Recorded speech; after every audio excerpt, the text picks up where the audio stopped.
Hello everyone, welcome to mentor 365 YouTube channel. और आज हमारे साथ हैं रेवाड़ी गुरुकुल कैंपस से सिलेक्टेड DT+B में आईटी इंस्ट्रक्टर की पोस्ट पे 4200 ग्रेड पे की पोस्ट है और जल्दी ही ज्वाइनिंग पे जाने वाले हैं। तो डिटेल में जानेंगे इनसे क्या इनकी जर्नी रही 2019 से, कितने अप्स एंड डाउन्स लाइफ इन्होंने झेले, कहाँ से शुरुआत हुई, क्या मोटिवेशन रहा और क्या फैमिली बैकग्राउंड है। तो डिटेल में एक बार आप बताएं कहाँ से आपकी शुरुआत हुई, कहाँ से आप बिलोंग करते हैं, सब चीज़ एक बार बताएंगे। मेरा नाम हिमांशु यादव है। मैं उत्तर प्रदेश के बागपत जिले का रहने वाला हूं और मेरी schooling LTR public school Meerut से हुई है। उसके बाद मेरे घर में सभी गवर्नमेंट जॉब में सिलेक्टेड हैं, तो उन्हीं को देख के मेरे को लगता था कि मेरे को भी जाना है, मेरे को भी गवर्नमेंट जॉब चाहिए। तो इसके अलावा फिर मेरे भाई का सिलेक्शन हुआ 2012 में DPSI, फिर उनके बाद 2013 में DPSI, 2014 में DPSI, 2013 में उनको कैग मिला था। कैग में उन्होंने ज्वाइनिंग की, 6 महीने जॉब करने के बाद उन्होंने वहां से रिजाइन दे दिया भाई कि DPSI की तरफ ही जाना फिर है। DPSI, तो वापस से DPSI में आ गए। DPSI में आ गए। ठीक है, तो आपको कब लगा कि अब हिमांशु की तैयारी करनी चाहिए? सर मेरा ग्रेजुएशन होने के बाद मैंने एक बार एग्जाम दिया CPO 2017, तो उसके बाद सर मैंने देखा कि हाँ मैं कर सकता हूँ। फिर सर उसके बाद SSC में कुछ स्कैम वगैरह हो गया था, तो इसलिए 2 साल एग्जाम नहीं हुए। फिर मैंने 2019 से फिर स्टार्ट करा प्रिपरेशन, जिसका पेपर लगभग मेरे को ध्यान है जनवरी 2020 में हुए थे। कोविड से पहले फरवरी में सीजीएल का पेपर हुआ था। जी सर, उसको दिया। फिर मेरी इतनी अच्छी तैयारी नहीं थी उस टाइम पे, तो मैंने उसको छोड़ दिया। फिर उसके बाद सर कोरोना आ गया था, तो कोरोना में अभी घर जाना पड़ा, फिर वापसी घर सर।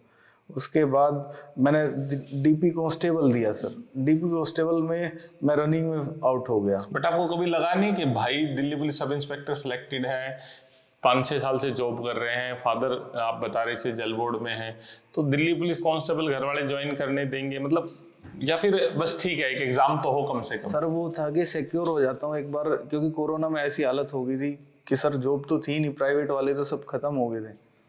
तो फिर मेरे को लगता था सिक्योर कर लेता हूँ अपना, एक जॉब आ जाएगी, फिर उसके बाद मैं प्रिपरेशन करूँगा और पेपर दूंगा, CPO वगैरह हो जाएगा। तो फिर उसमें नहीं हुआ। फिर CPO मेरा 2022 दिया मैंने, मेरा वो हो गया प्री, मेरी रनिंग हो गई थी सर, वो मेरी हाई जंप नहीं हुई उसमें। हाई जंप नहीं, ठीक है। फिर उसके बाद आगे क्या दौर आया? फिर तैयारी छोड़ दी बीच में, तैयारी कंटिन्यू चलती रही? मेरी सर कंटिन्यू तैयारी थी। मैं 2021 में UPSI भी दिया था, उसमें भी आउट हो गया था मैं।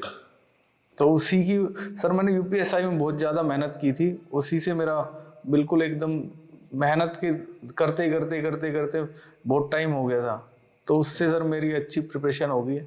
फिर मैंने दिल्ली डिस्ट्रिक्ट कोर्ट का पेपर दिया था, उसमें फाइनल में आउट हो गया था। तो आपको कब लगा कि भाई अब, कभी ऐसा फेज भी आता है जब, क्योंकि 19 से आप बता रहे तैयारी स्टार्ट करी, लगातार आप पढ़ रहे हैं, तो एक ऐसा फेज भी आता है जब लगता है यार अब नहीं, मतलब शायद हमसे गवर्नमेंट जॉब एग्जाम नहीं होगा, एक कॉन्फिडेंस लो होता है। तो वहाँ क्या आप एक एड्रेस करना चाहोगे कि वहाँ क्या आपको करना चाहिए?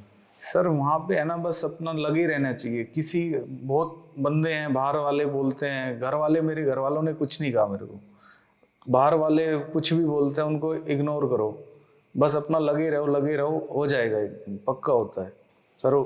मतलब ये है कि मेहनत करते हैं तो होना ही होना है। और आपकी शुरुआत कहाँ से हुई? पहले आपने, जैसे अगर मैं बात करूँ टीचर्स की, तो आपने ऑफलाइन कोचिंग ली या ऑनलाइन कोचिंग ली? सर पहले तो मैंने अपने भाई से ही पढ़ा था। ठीक है, मेरे भाई ने मेरे को गाइड किया था कि ऐसे पढ़ना है, तो उन्हीं के थ्रू फिर मैं धीरे धीरे पढ़ता रहा। फिर आपसे जुड़ा मैं, फिर ऑनलाइन बैच लिया मैंने आपका, वही वाला ऑनलाइन गाइडेंस बैच से जुड़े। ठीक है, तो ऑनलाइन गाइडेंस बैच से आप जुड़े, कौन से CPO के लिए आप ऑनलाइन गाइडेंस बैच से जुड़े थे? जी सर, CPO 2022 के लिए सर। तो मेरा प्री हो भी गया था सर, पर वो फिजिकल आउट हो गया था उसमें। बट वो 90 दिन के टारगेट मुझे लगता नहीं कि पूरे हो पाते हैं। जिस बच्चे के पूरे हो जाते हैं वो बहुत बड़ी आउटपुट देता है, मैंने देखा है। जी सर, वो सर उसके लिए ना मेहनत बहुत ही ज़्यादा करनी पड़ती है आपको, हटना नहीं है। एक भी दिन छोड़ा फिर खत्म है वो सारा प्लान। बिल्कुल। तो अब एक जो चीज, क्योंकि आप जॉब मिल गई, तो क्या खुशी अंदर से, क्योंकि बच्चा जब तैयारी कर रहा होता है, आप डाउन झेल रहा होता है, अब सेटिस्फेक्शन कि हाँ एक 4200 ग्रेड पे की दिल्ली के अंदर, क्योंकि घर आपका मेरठ में है तो वहां से नजदीकी है, फादर भी दिल्ली में सेटल्ड है तो भाई भी दिल्ली में सेटल्ड है, तो एक सेटिस्फेक्शन क्या मिलता है अंदर से कि हाँ वाकई में ही। अब एक बड़े भाई की जो डांट थी वो खत्म हो गई है, प्यार ही था सर उनका, उनको तो कुछ मिलना ही नहीं था, बट उनको ये था कि इसका फ्यूचर सिक्योर हो जाए, मेरा भाई ऐसे ना रहे। बहुत अच्छा लग रहा है सर, अब तो बहुत ही मजा आ रहा है, क्योंकि अब सारी टेंशन खत्म हो गई है, घर में बहुत खुश हैं सब, मम्मी पापा माँ बाबा भाई बहन सब। क्योंकि एज फैक्टर भी होता है, आप 25 प्लस क्रॉस कर चुके थे, दिल्ली पुलिस कांस्टेबल में ओवर एज हो चुके थे, अब और एग्जाम्स के लिए आप जा रहे थे, लेकिन कहीं ना कहीं टीस थी कि यार सीपीओ में ओवर एज हो रहे हैं और एग्जाम्स में ओवर एज हो जाएंगे थोड़े दिनों में, तो वो जो होता है वो एक चीज दौर आपने देखा, तो उसके बारे में क्या कहना चाहेंगे जब एज 25 प्लस जाती है? सर एज 25 प्लस जाने के बाद सर मैंने ना एक बैकअप प्लान के लिए मैंने अपना टीचिंग वाला ऑप्शन चुन लिया था कि अब अगर ये नहीं होगा तो फिर इसको रखूँगा, और वो सर उससे पहले ही हो गया ये मेरा इंस्ट्रक्टर वाला तो सर ये ग्रेजुएशन बेस पे था, इसमें टीचिंग का भी कोई रोल नहीं था, तो ये इसमें हो गया सर। तो आईटी इंस्ट्रक्टर के लिए अलग से कोई आपको स्किल चाहिए थी? हाँ सर, इसमें है ना साइकोलॉजी था मेरे पास बीए में, ठीक है, तो उसकी रिगार्डिंग और डिप्लोमा था कंप्यूटर का। तो बीए में साइकोलॉजी मांगी हुई थी कि बीए में साइकोलॉजी होनी चाहिए? जी। तो और स्किल इंस्ट्रक्टर के डिप्लोमा, कंप्यूटर का डिप्लोमा मांगा हुआ जी था? सर। तो और बच्चों को आप, क्योंकि डीएसएसबी की एक वैकेंसी ऐसी है, मैं भी DSSB में एज ए टीजीटी मैथ मैंने काम किया है, टीजीटी साइंस सिलेक्शन लिया, तो मैंने फील किया है कि DSSB में कंपटीशन काफी कम रहता है। ऐसा क्यों? आपको क्या लगा कि कंपटीशन कैसा था आपके एग्जाम में? बच्चे जो तैयारी कर रहे हैं सीजीएल से, सीपीओ से निराश है, क्योंकि इसमें भी 4200 ग्रेड पे सैलरी अच्छी रहने वाली है, तो क्या आप मैसेज देना चाहेंगे? सर मैंने है ना, मेरा है ना थोड़ा इंग्लिश कमजोर था, उसी को टारगेट करते हुए मैंने हिंदी पढ़ा उसमें, तो मैंने हिंदी के पे पकड़ अच्छी बनाई और इंग्लिश को अपना 40 में से 30-32 ऐसे पे रह गया था, तो उसी इंग्लिश मैथ रीजनिंग वगैरह ये सब सही था सर, और टेक्निकल के लिए मैंने 2 महीने तैयारी करी है सर, सेकंड पेपर उससे हो गया। तो DSSB के बारे में एक होता है कि बच्चों को ज़्यादा कोई नॉलेज नहीं होती, सिर्फ दिल्ली एनसीआर के लोग फॉर्म भरते हैं, सैलरी अच्छी, आप देखो सीजीएल से बच्चे सेलेक्ट होकर दिल्ली में ही आते हैं, लेकिन वहाँ 4600 ग्रेड पे दिल्ली DSSB बहुत आसानी से दे रही। तो आपका क्या एक्सपीरियंस रहा DSSB को लेके, कि क्या आपको कंपटीशन देखने को मिला? सर जो सीजीएल में हमारे में कंपटीशन है ना सर, बहुत हाई लेवल का है, और DSSB एक थोड़ा टफ है, बट इतना नहीं है सर। जो बच्चा सीजीएल कर रहा है वो DSSB आराम से निकाल देता है, और मैंने अभी ये नहीं 3 पेपर क्लियर करे हुए हैं, तो DSSB मैंने जूनियर असिस्टेंट करा हुआ है, ये मेरा हो गया है, 10 ग्रेड 4 हुआ था मेरा, उसमें टाइपिंग में आउट था, 4 CRPF हेड कांस्टेबल वगैरह ये सब हुए थे, पर मेरे पास टाइपिंग नहीं थी तो फिर मैं बाहर हो जाता था हर बार, इसलिए DSSB को अपना सर, ये DSSB तो सेकंड अपना बना के रखो, पहला तो अपना सीजीएल रखो ठीक है, पर DSSB जरूरी है। मतलब एज ए सेकंड ऑप्शन अपना DSSB अच्छी जॉब देता है अपना। एग्जाम पैटर्न क्या कुछ रहता है सीजीएल के? क्योंकि देखो सीजीएल में या टीचिंग जॉब्स में तो सिंपल सा एग्जाम पैटर्न है, पर मुझे लगता है शायद DSSB में सब में ही सेम पैटर्न है। नहीं, DSSB टीचिंग वाले अलग है सर, और सिंपल जो अपना टियर 1 एग्जाम होते हैं उसमें अलग है सर। मतलब सिंगल पेपर ही होता है ना, सब में सिंगल होता है। हाँ, यही मैं कहना चाह रहा हूँ कि जैसे सीजीएल में टायर 1 टायर 2 टाइपिंग काफी सारी चीजें उसमें होते हैं, 10 ग्रेड 2 में 2 पेपर होते हैं, फिर उसमें डिस्क्रिप्टिव भी होता है, ठीक है। और इसमें जो मेरा था, इसमें एक ही पेपर में 2 थे, section A section B.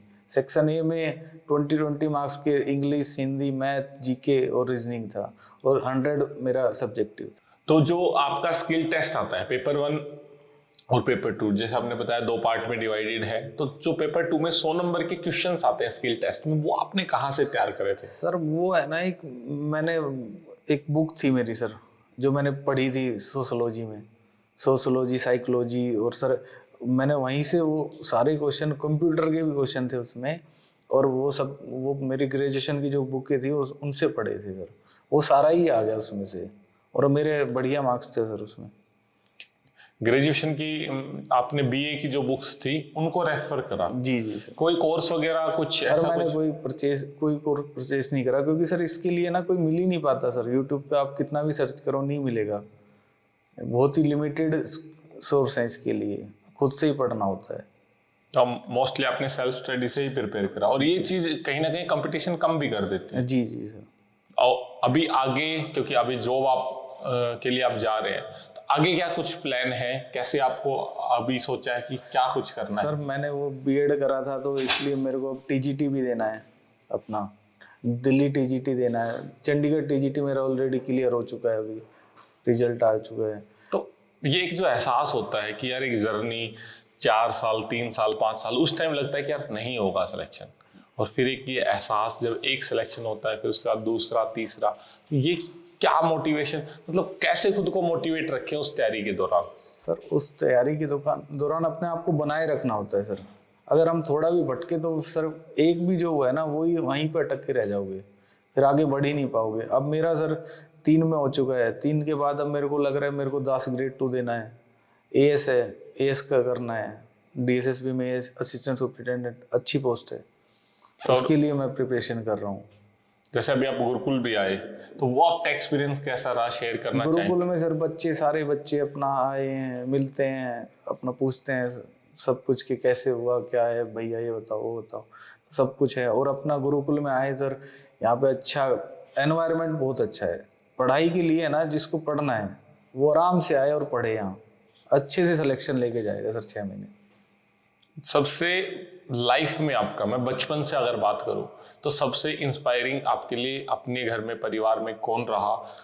Sir मेरे जो बड़े भाई हैं वही मेरे इंस्पिरेशन थे, और उनकी गालियाँ, जब उनका फ़ोन आता था ना वो आधे घंटे 20 मिनट के लिए उन्होंने मेरे को जो अच्छे से समझाते थे फ़ोन पे, वही सर मेरे को है ना आगे बढ़ाता चला गया, और मैं उनका धन्यवाद करता हूँ। क्योंकि वो आपके सीनियर भी रहे, मतलब मेरे सर, मैंने एज सर में मैथ की सारी प्रिपरेशन उन्हीं के नोट्स से करी है। मैंने आज तक कोई नोट्स नहीं बनाए अपने मैथ के, उन्होंने जहाँ से भी करी थी, एसएस भारती से, तो मैंने उन्हीं के सारे नोट्स से अपनी तैयारी करी है। कभी भी मैंने पढ़ा ही नहीं है मैथ, उनके नोट्स पढ़ता था 8-10 दिन पहले पेपर से, और पेपर देने चला जाता। और एक फैमिली का भी होता है, मम्मी पापा का, क्योंकि तो उनका क्या, जैसे पापा जल बोर्ड में थे, शायद सुबह आना शाम को लेट तक आना, ऐसा कुछ रूटीन रहा होगा? सर मेरे पिताजी सुबह 7 बजे चलते हैं घर से, तो फिर ट्रेन पकड़ते हैं, ट्रेन से आना जाना डेली का। मैं आया हूँ सर उस ट्रेन में, शादरा आते हैं वो डेली, अपना दिल्ली जल बोर्ड का ऑफिस है उनका, डेली आते हैं डेली जाते हैं। इतनी भीड़ होती है सर उस ट्रेन में, मैं गया हूँ सर एक बार, फिर मैं दोबारा नहीं गया उस ट्रेन में।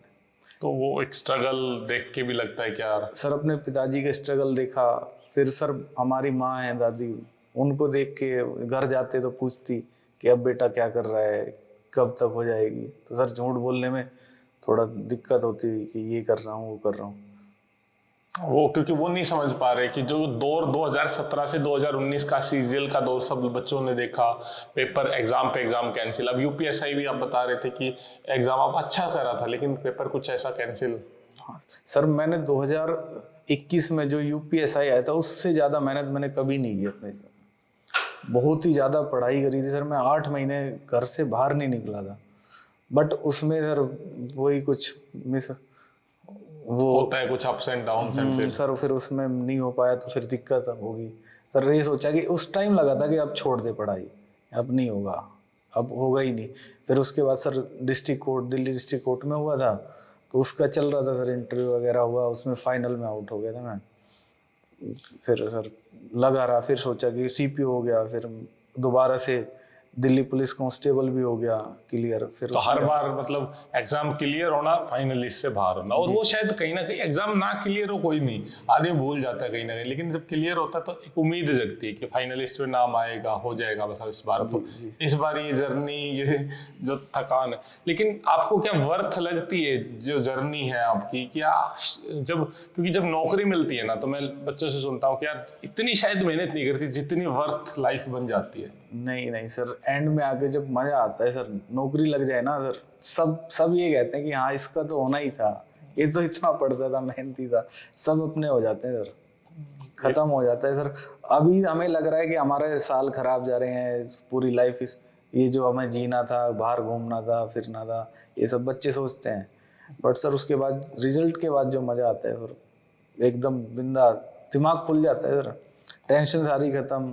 अब मैं कहीं भी जाता हूँ घर वाले पूछते ही नहीं है कहाँ जा रहे हैं, मैं ही बताता हूँ मैं वहाँ चला गया हूँ, वहाँ जाऊँगा, आज कल वहाँ जाऊँगा। तो ऐसे आराम से सर अब कोई दिक्कत नहीं। टेंशन फ्री लाइफ चल। बिल्कुल। और आगे शादी शुदी का क्या प्लान है, क्योंकि इंटरेस्ट जा ही रहा है सबके पास। सर शादी तो सर घर वाले ही करेंगे जहाँ भी क्योंकि करेंगे। देखो गुरुकुल में हमारा काम था, आप यहाँ से सिलेक्शन ले गए, जी जी आगे बाकी प्लान कर ही रहे हैं। अंकल आंटी भी देख ही रहे होंगे इस इंटरव्यू को, बड़े भाई साहब भी देख ही रहे होंगे, है ना। बड़े भाई साहब को तो मैं बहुत धन्यवाद करता हूँ। उन्होंने सर मेरा जीवन बनाया, मेरे को दिल्ली लेके आए अपने साथ, उन्होंने अपने पास रखा, फिर पढ़ाया। नहीं तो सर कोई नहीं करता आज के टाइम, बहुत साथ दिया सर उन्होंने। उनकी गालियां सर जब वो देते, मतलब गाली नहीं हो, मतलब समझाते थे और बहुत ही बोल देते थे फोन पे। और वो जो टोन होती है ना दिल्ली पुलिस सब इंस्पेक्टर है सर, वो देखो टोन वो लगी थी, बस मैं सुनता था। एक दो दिन सर बुरा भी लगता था, फिर सोचता था भाई है, समझा ही तो रहे हैं, समझाएंगे वो तो। उनको बुरा लगता था सर, उनसे कोई पूछता था छोटा भाई क्या कर रहा है, तो वो कहते, फिर उनको और ज्यादा गुस्सा आता, फिर वो मुझे बोलते कि ये क्यों नहीं कर रहा है, इससे क्यों नहीं हो पा रहा।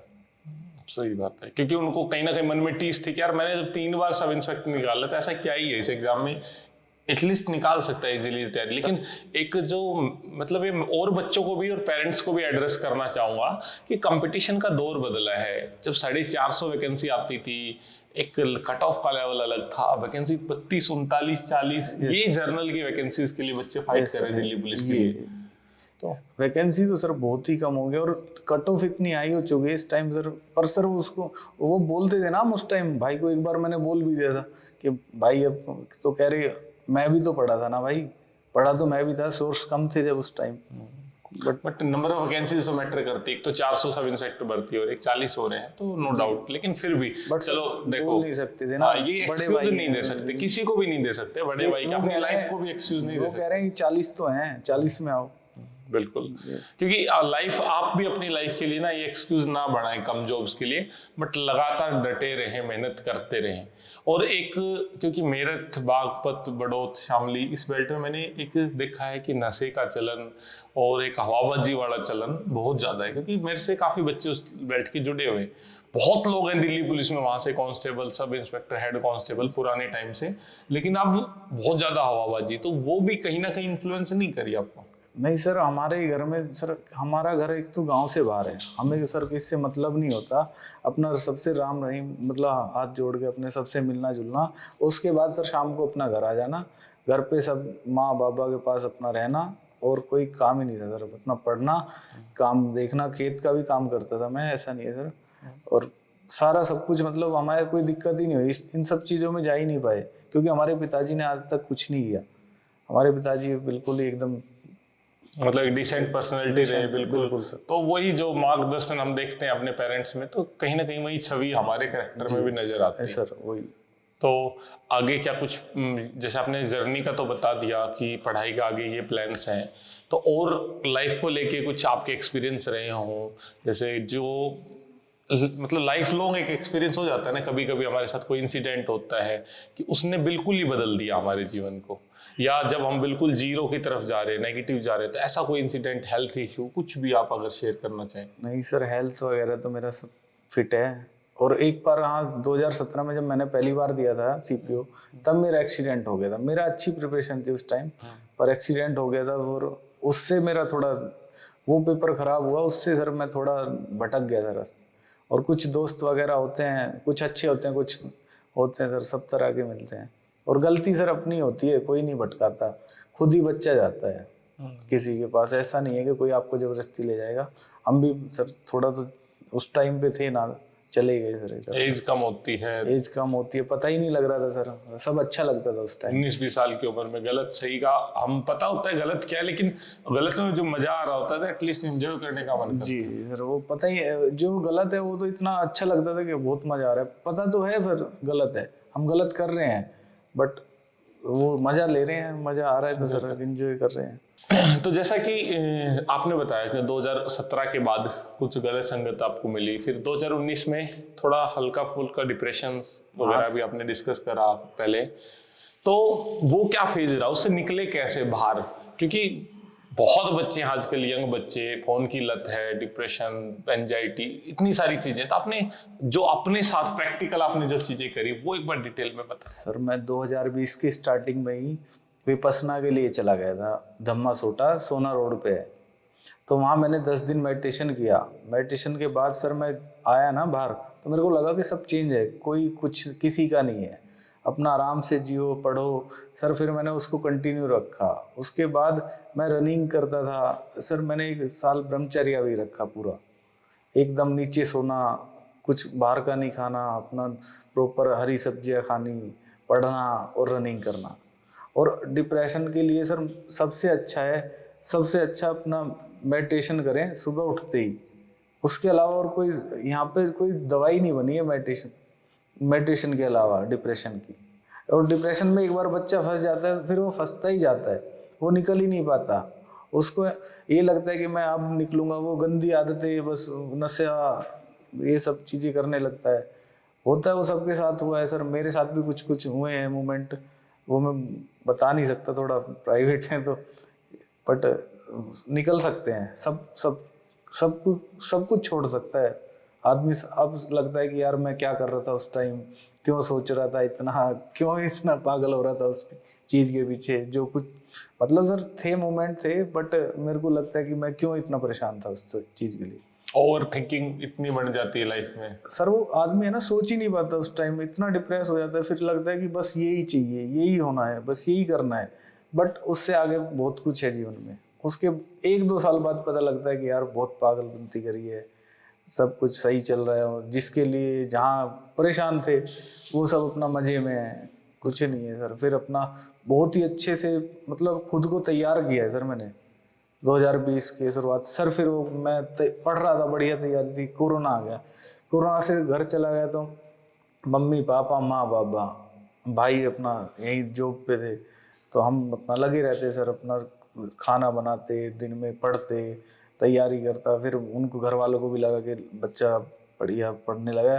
जैसे मैं डिस्कस करना चाहूँ तो हम सुनते हैं कि मेडिटेशन करना चाहिए, पर 3 दिन 30 दिन 7 दिन लगातार मेडिटेशन नहीं कर पाते।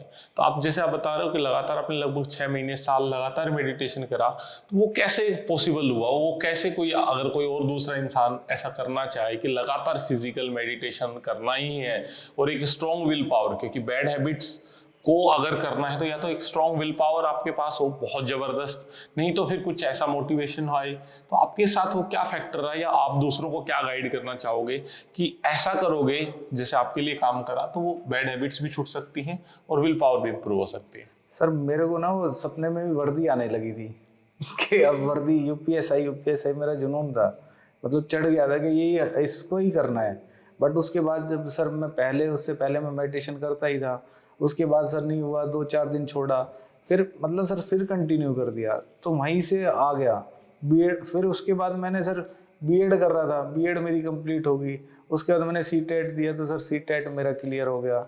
फिर सीपीओ प्री का रिजल्ट आया, तो उससे थोड़ा और सर आउटकम हो गया, मतलब ये लग रहा था कि मेहनत कर रहा है तो भाई आ रहा है, तेरा सब कुछ चल रहा है, बिल्कुल। ये नहीं है कि खत्म हो रहा है, सब कुछ बर्बाद हो गया है।